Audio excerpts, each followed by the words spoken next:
धृतराष्ट्र उवाच धर्मक्षेत्रे कुरुक्षेत्रे समवेतायुयुत्सवः मामकाः पाण्डवाश्चैव किम कुर्वत संजय।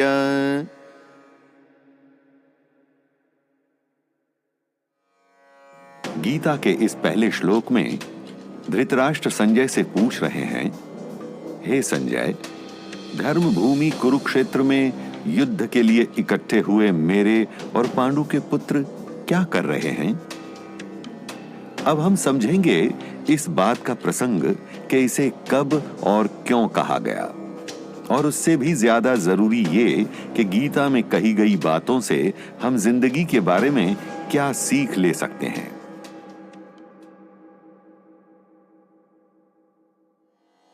महाभारत की लड़ाई बस शुरू होने को है। दोनों सेनाएं आमने सामने तैनात हो चुकी हैं। एक तरफ हैं सच और धर्म का साथ देने वाले पांडव, और दूसरी तरफ हैं धृतराष्ट्र के पुत्र कौरव, जिन्होंने अब तक छल कपट अधर्म का वो हर रास्ता अपनाया जिससे उनका राजपाट बना रहे। ऐसे में ये लड़ाई सिर्फ पांडवों और कौरवों की नहीं, धर्म और अधर्म की भी है, और ये लड़ी जा रही है कुरुक्षेत्र के, जो कुरुवंश के लिए बहुत ही पूजनीय धार्मिक स्थान है, वहां पर। ऐसी पावन धर्म भूमि पर अधर्म का साथ देने वाले हैं उनके पुत्र। ये बात धृतराष्ट्र के लिए बहुत ही बेचैन करने वाली है। वे जानते हैं कि पांडवों के साथ सत्य है, धर्म है, भगवान कृष्ण है, पर मन की उस लालसा का क्या किया जाए जो ये कहती है कि अगर कौरव ये युद्ध जीत गए तो धृतराष्ट्र और उनके पुत्र दुर्योधन का राजपाट बना रहेगा। धृतराष्ट्र आंखों से नहीं देख सकते थे, पर पुत्र मोह और राज्य की लालच ने सालों पहले उनके मन को भी अंधा कर दिया था। हर बार जिस लालसा के चलते वो अपने पुत्रों को सही रास्ता दिखाना टालते रहे, आज उन्हीं पुत्रों की जान दांव पर लगी है। अफसोस, अब लौटा नहीं जा सकता। हे संजय, धर्म भूमि कुरुक्षेत्र में युद्ध के लिए इकट्ठे हुए मेरे और पांडु के पुत्र क्या कर रहे हैं? मन में खोट हो तो आवाज में चिंता भी स्वाभाविक ही है।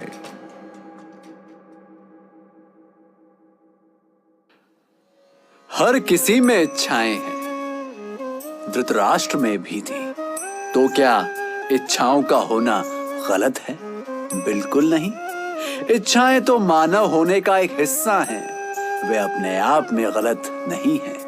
गलत है तो उनके पीछे लालच से अंधा हो जाना, और जानते हुए भी सही रास्ते से दूर चले जाना। जब ऐसा होता है तो हम उन सभी आदतों का घर बन जाते हैं जो हमें पीछे धकेलती हैं, और दुर्बल पड़ जाती हैं वो सारी आदतें जो आगे बढ़ने के लिए आवश्यक है। धृतराष्ट्र का पुत्र मोह भी शायद गलत नहीं था, स्वाभाविक था। गलत था तो उस मोह में आंख बंद कर लेना। लाड़ प्यार में पुत्रों की छोटी बड़ी किसी गलती पर कभी भी सही मार्गदर्शन ना देना।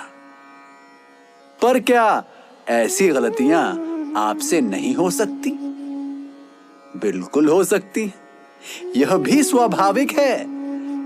पर जब गलतियां बारंबार जानते बूझते दोहराई जाएं, तो वे गलतियां नहीं स्वभाव बन जाती हैं, और ऐसे ही टुकड़ा टुकड़ा स्वभाव मिलकर बनाता या बिगाड़ता है हमारे भविष्य को।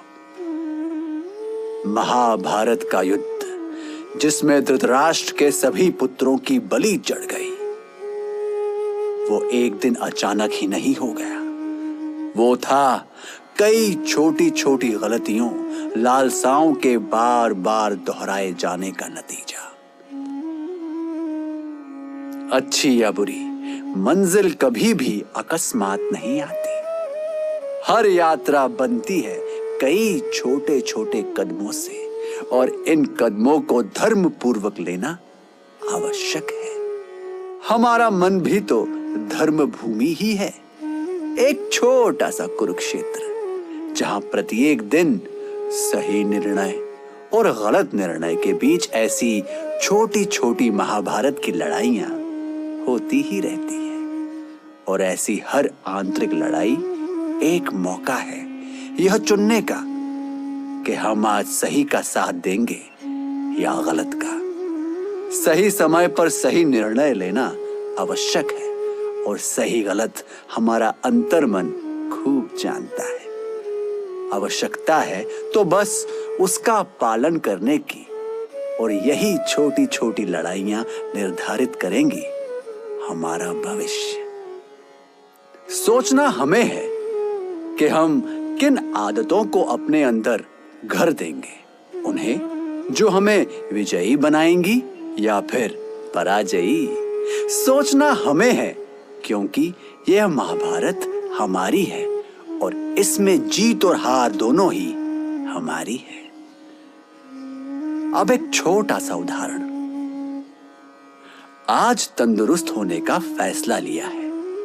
अब मीठा खाने की इच्छा होना तो बहुत स्वाभाविक है। मीठा खा लेना पहले ये निर्णय, और अगर खाना ही है तो कितना, ये नियंत्रण, ये निर्धारित करेगा एक सशक्त और अशक्त शरीर के बीच का फर्क। और यही है हमारे अंदर की महाभारत की छोटी छोटी सी लड़ाई, जिसमें चुनना हमें है, ये या वो।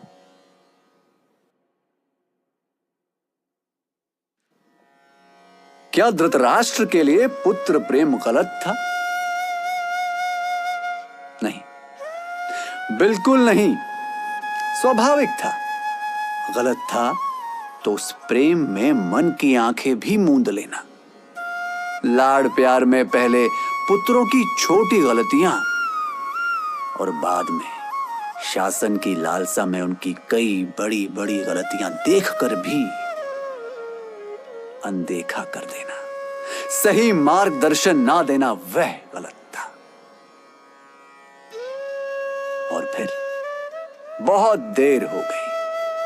महाभारत का विनाशकारी युद्ध द्वार पर आ खड़ा हुआ, जहां उन्हीं पुत्रों की बलि चढ़ गई जिनसे प्रेम था। पर क्या यह सच में प्रेम था भी? यूं चुप रहना, यह जानते हुए भी हमारे अपने ही हर कदम गलत रास्ते की तरफ बढ़ रहे हैं, ये तो प्रेम की आड़ में छुपा हुआ